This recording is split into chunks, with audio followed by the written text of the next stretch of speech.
everybody, this is Jimmy Rex with the Jimmy Rex Show, and today I have a special guest. So I have the opportunity today to be here with one of my heroes. This is Tim Ballard, the founder and CEO of Operation Underground Railroad. So Tim, thank you for being here and welcome. Thank you. It's exciting to be here. Yeah, so I mentioned, I heard about you first about 2.5 years ago. I was at a business meeting, and one of the people that works with you, Paul Hutchinson, he was giving a speech about what you guys do, and I got super emotional about it. It was such a unique thing and something so amazing.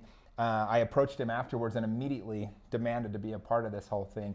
And me and you met shortly thereafter, and I've now had the opportunity to work with you guys for the last 2 years, but I want to let you kind of explain a little bit of what this is, Operation Underground Railroad, who you are, and how this kind of came about, if that's sure. okay. Yeah, great. Yeah, well, I mean, the whole story begins with on a tragic note for sure. I mean, there's a problem.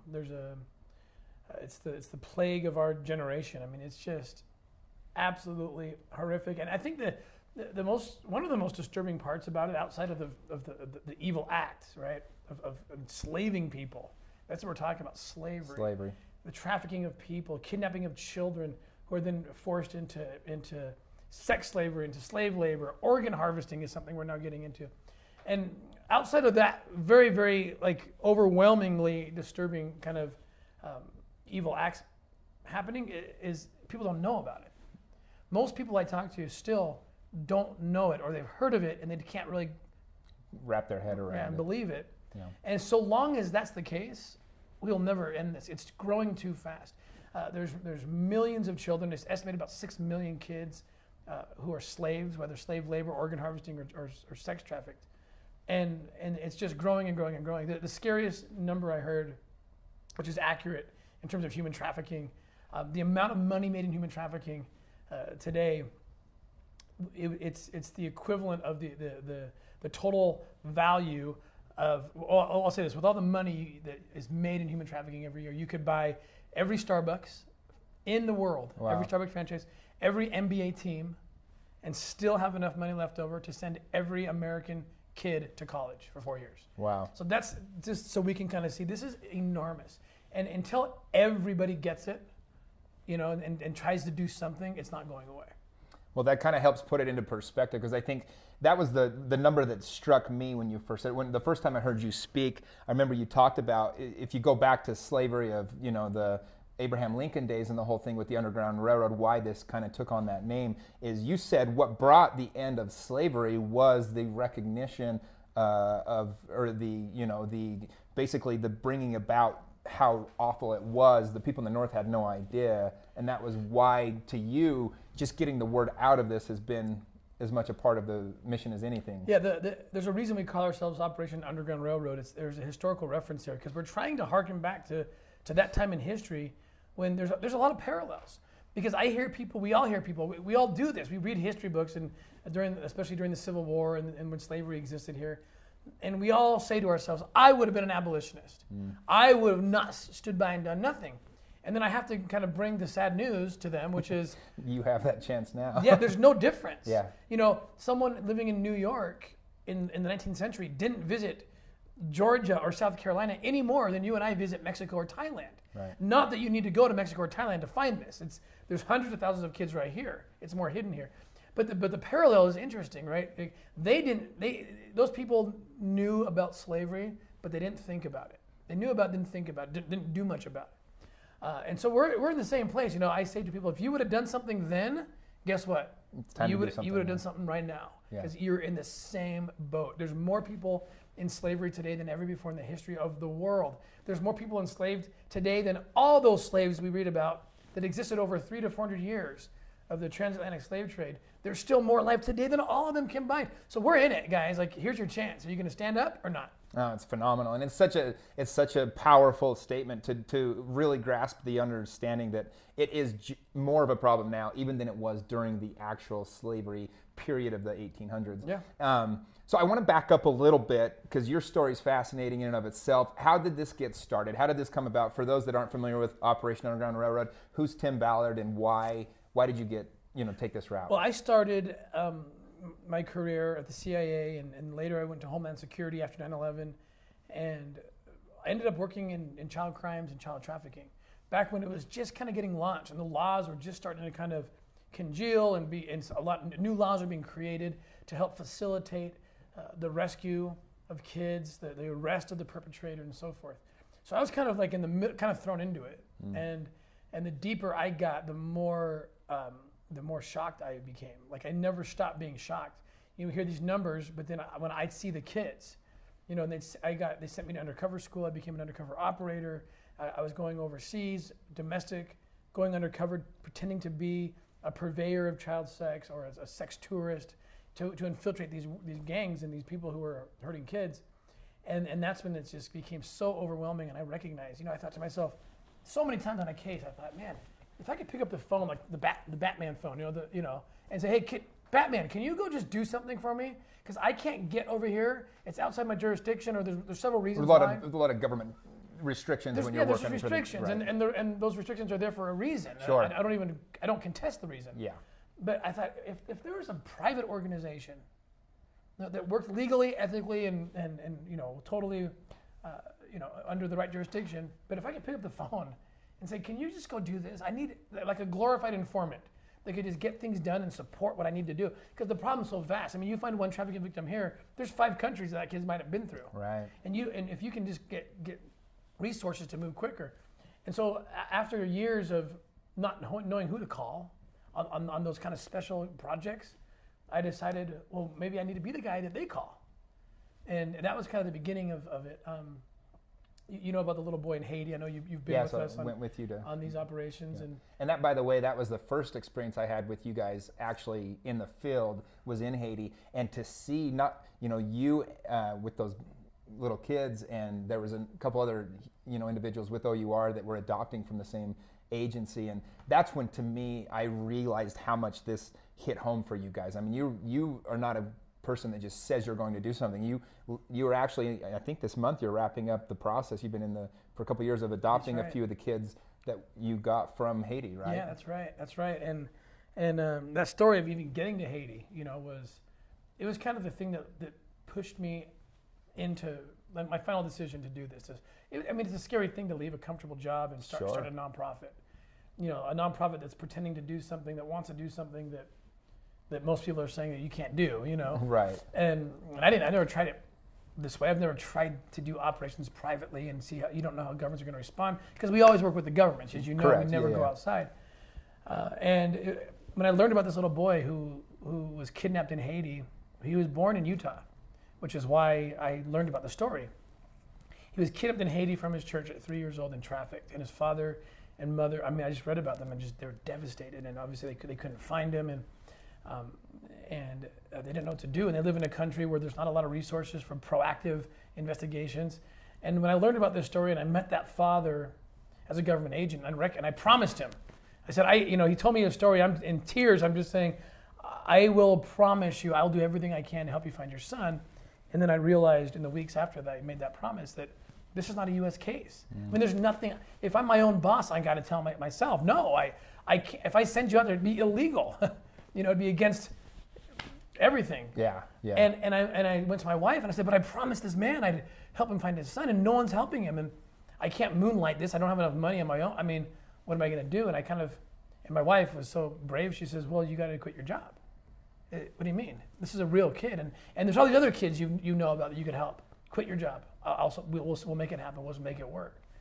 So we raised. No one knew who we were. Sure. Right. We were nobody. Yeah. So we raised just enough money to go do 1 or 2 operations and then quit. And I was just like, what am I doing? Like, I can't feed my kids in 6 months. Yeah. Like, that's where I'm at. Yeah. But we went. And we went down and we found the captors of that little boy. They had already sold him on, and we haven't found him. Right. But we found the captors, and we found 28 other kids who they were selling, and we got them all arrested. We liberated those 28 kids, and the inspiring part of that story is that man, the father, who you've met. Yep. And he, after we rescued these 28 kids and his son wasn't there, we were devastated because his son wasn't there, and he said something to me that just energized me to thinking, I will never stop this work. He said, it's okay that my son wasn't found. He said, you guys wouldn't have come here were it not for my son. And so he said, if I have to give up my son so that these 28 kids can be rescued, he said, that's a burden I'm willing to bear. Wow. And then to prove he meant it, he went down to the police station the next day and took home 8 of those 28 kids who didn't have family, right, and is raising them as his own at his orphanage. Yeah. And since that time, he's been on operations with us. Like the one you were on recently, you saw him there. I mean, he has turned the tide. He has turned the table on these traffickers, and he's after them. We've rescued now hundreds, right, because with this man's help. And it's inspiring. Well, it's such a great outlook to think like, yeah, his son was kidnapped and these awful things that's happened to his own son, but he sees the bigger picture of what that, I mean, it really is what got you to make that ultimate jump, and how many kids have been saved and traffickers put away because of that now. So I tell him, I tell guests now, I said, you're the godfather of this company. All those kids are your kids. We've rescued hundreds and thousands. Amazing. Well, so what's the numbers now? How many? Because I know that each operation you try to kind of. Yeah, and if you're watching on social media right now, we're like doing like every week now. You're seeing different operations, and we can't report on all of them because some are too sensitive to report on.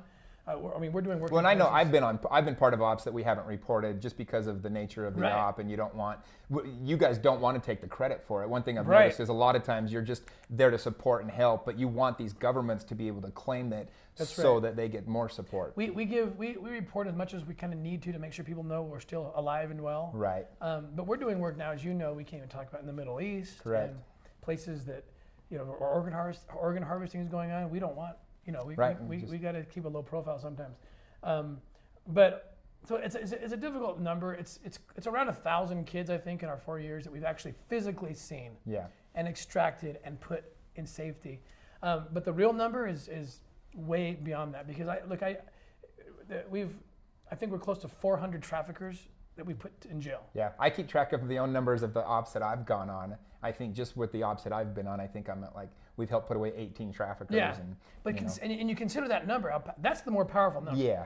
Because one trafficker will sexually abuse up to 100 kids in a lifetime. Well, I got so much satisfaction out of the rescue of the kids and everything else, but I don't even know if this is okay, but I almost felt more satisfaction putting the traffickers away, because I knew what that meant for the future, and it just was so satisfying to know. Like, I think when we were in Cancun, you were on that op with us. One of them was a middle school teacher. It was a woman that was trafficking kids from her school. Like, to put her away and get her away from these future children. And then in Cabo, those guys were some evil guys that we helped put away. And just that day alone made every dollar I've donated, every hour I've put into this was so worth it. Yeah, you put these guys away, you understand, like 18 guys, that's probably 1,800 kids that we rescued, that you helped us rescue, that never will know that they needed rescuing. Sure. Because they were never taken in the first place. Those are the rescues I'd love to think about.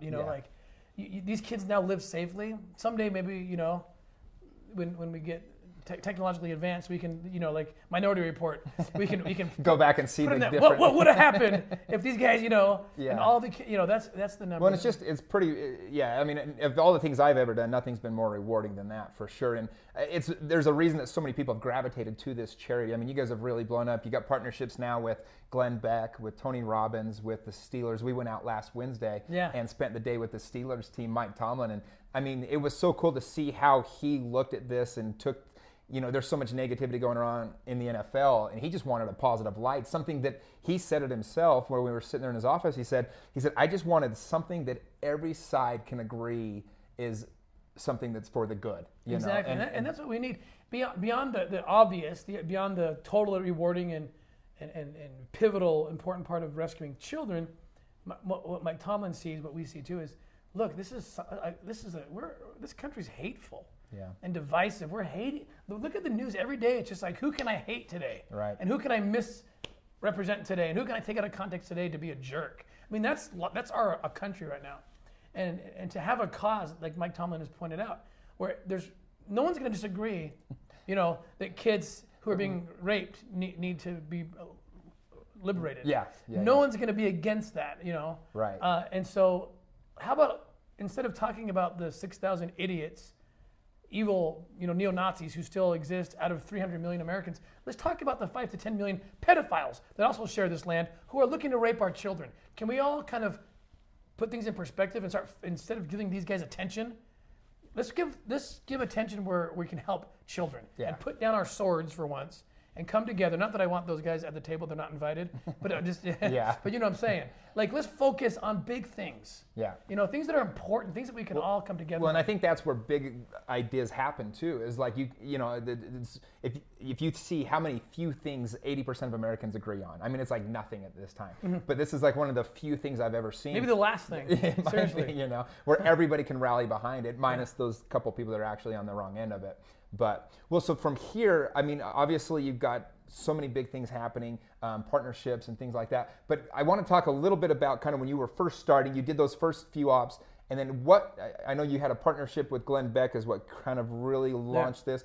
How did that come about, or what happened there? It was crazy. What a crazy story. So I knew Glenn because I'd written a book about American history called The Covenant. Right, and you've authored 5 books now, right? That's right, yeah. Okay, and the names of those for people listening are? The Lincoln Hypothesis, Washington Hypothesis, The Covenant, Lincoln and the War, and the American Covenant. Yeah, right. So a lot of yeah. And then we're working on a new one right now called Slave Stealers, which I'm really, really excited about. Excellent. Which talks about the Underground Railroad, then and now. So, and you tie it together with kind of what you're doing now versus it's the parallels that we kind of talked about of the. Oh, I love that. Yeah. So Glenn knew me as an author. I was lucky enough to get on his show with one book. He had no idea what I did. We didn't really know each other. Okay. I literally met him at the interview and said goodbye at the interview, and that was it. I never thought I'd see him again, and I was thrilled that I got to be on the Beck show. And it was about that time that I was kind of thinking about leaving the government. And I thought, how am I going to raise this money? What am I going to do? And I was driving up the 15, about in Sandy, hit some traffic, and I was listening to Beck. And these girls in Ohio had just been rescued from that basement. Yeah, remember that Ariel Castro had kidnapped these kids and for 15 years. Yeah, they were like forever. Yeah. And they had escaped. And Glenn was just ranting about it on the radio show, like how is this going? How can this be? And what can we do? We feel so helpless. Can't we do anything? And I was like, oh my gosh, I have the blueprints. Like, I had already written the blueprints, the business plan for the Operation Underground Railroad. I just didn't have the funding. And so I took a chance and I emailed Glenn. Up until that time, of my, he might answer every, one of 50 emails. Yeah. So I kind of stopped. Like, I don't blame him. I was like, sure, he's got other things. I got my one and done, and that's fine. So I sent out into the space. Is he ever going to see this? But basically, it was Glenn. I got the blueprints. Like, I know I have the answer, and I'm not really an author. I need to tell you who I really am. Sent it off, and then I thought, whatever, maybe not. So they go to commercial break. They come back from commercial break, and Glenn says to his audience, "I just got an email from a friend of mine. He's telling me something that apparently he's in the sex trafficking, anti-trafficking kind of arena." And I'm just like, I was still kind of in denial. Is it me? I'm like, it's got to be me, right? There can't be no one else. He's like, he says he's got a plan. So I'm going to go check out his plan and I'll let you know. Like, oh my gosh. By the end of the day, I got a phone call. Right. Glenn's coming to Utah to talk to you. That's how passionate he was. Wow. We sat down and... you can find this interview. Glenn, I've watched it. Yeah, I've watched it. And I sat down and I told him the blueprints. And I said, I'm an agent with the government. And he was just like, what? And I said, we need to do this to save kids. And his attorney was in the room and he says, you can't do it. It's like, you can't do this. You're a broadcaster. You're not a rescuer. This is the liabilities through the roof. Tim, have you ever done this before privately? I'm like, nope. It's like, Tim's ever done it privately? Do you know? No. And I'm listening to the lawyer and I'm like, hey, these are really good points. Glenn, I can't, I don't know what to tell you. And Glenn, with tears in his eyes, he just said, you know what? He says, I will not go back to my maker and have him point out this moment in history when I did nothing. Wow. And he says, I don't care. I'm doing it. And he did. Yeah. He did it. He raised us the money to get us launched. And it worked. And he did a great thing. He did that, and then he kind of stepped back and said, show me what you can do with this. And then about 2 years later, he came back and he said, well done. You've done better than I thought. Yeah. Let's re-engage this. Yeah. So now you're going to see a lot. I've seen, I'm around you guys, so I know more and more. But he's going to be, probably in the next couple of weeks, we'll be seeing a lot more. Wow. A lot more. So of all the operations, I mean, you used to go on the operations yourself. In fact, I think the first couple that I was involved with, you were there. But you've kind of stepped out of that to be more the CEO and the face of it. Do you miss that side of it, or how has that adjustment gone as you've grown? It was a really hard adjustment. It was like basically an intervention, because when we first started, it was just me. Yeah, sure. My neighbor let me use his barn for my office, and I had one part-time guy. Like that was my and so I was doing everything. I was doing the ops and marketing. I look back and think, what was I thinking? But I was doing, and that was my kind of passion, and what I was trained to do is undercover operations. So I had to be there, Yeah. And I did most of the operations in the first couple of years, and then basically we got big enough, and it was intervention. Like my wife kind of led it with some other guy. Hey Tim, listen, like we can afford to hire people now to do this. When you go on an op, our donations just go because you need to be the face going out and raising the money. Yeah, and an op will sink you for 2 months. I mean, you're in it, you're out of everything else. Yeah.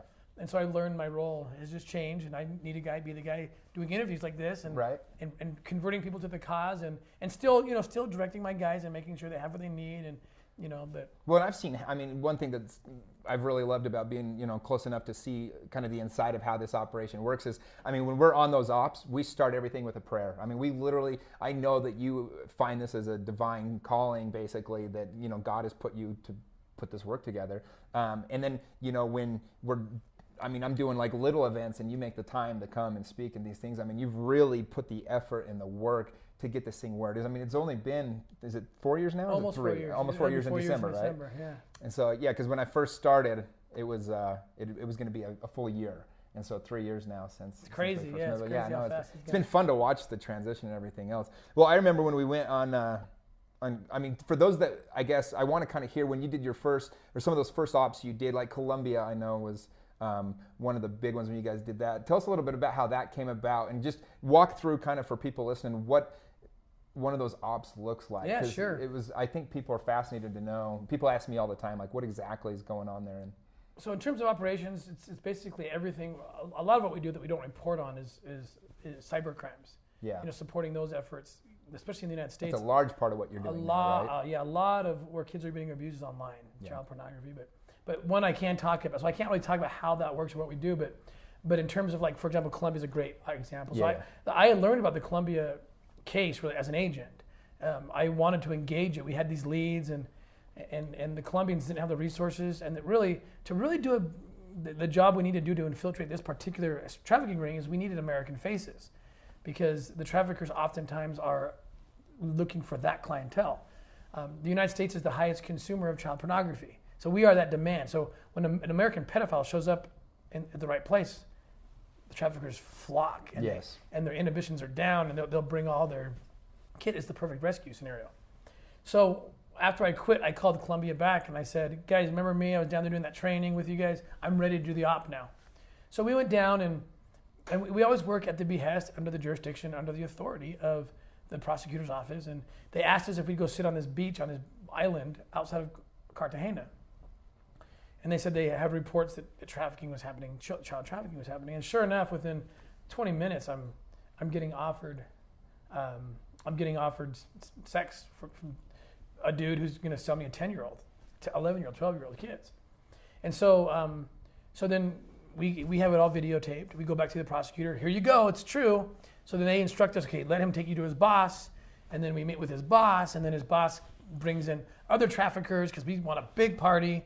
And all of a sudden, before we know it, there's over 30 kids coming to what they're calling a product testing party. It's let us show you all the things we have for future engagements and whatnot. And they brought that many kids, and we were able to they do the deal once the money's transferred, and it's all recorded. We got cameras everywhere. Yeah, I have a couple on my cell phone from our ops that I've been on where we say the code word, I start filming on my phone as if I'm on a call so that I can capture. I've got a couple on my, one of the fascinating things about it is how quick it all happens. I think people don't understand how well some of these governments in Mexico is, Dominican, some of these other places, Colombia, how good they are at actually doing the takedown and going in. I mean, they just need somebody like you and somebody like your organization to help put a face on it. Like you said, it's the Americans that are kind of, a lot of times, or Canadians that are kind of the consumers of it. And so how much of it really is they go in and they're very professional and arrest all of us. Oh yeah, as we well. work with the best law enforcement. They're great. They are. Yeah. I've been impressed. Yeah. No, it's been fun. Well, for people listening, I mean, there's so much to do. There's such a big task ahead. What's the best way somebody can get involved if they're listening? They want to be a part of it. I know you guys have, online. It's very easy to find now. There's links to donate. But what else can people do? I guess. Well, when they go online to OURrescue.org, there's a tab that says Join the Fight, and it opens up all sorts of opportunities that if people want to get involved in aftercare or fundraising or whatever it is. People are very inventive. The best help we get are from those people who generate these ideas. Cool. And then it's very successful. So. Okay, excellent. Yeah. Well, I appreciate your time. I know you're busy, so we'll end it there. But we will definitely put some links to this that tie the organization, and look forward to Excellent. more and more fun times ahead. Thanks, buddy. All right, man. Appreciate Thanks, it. Tim. Thank you.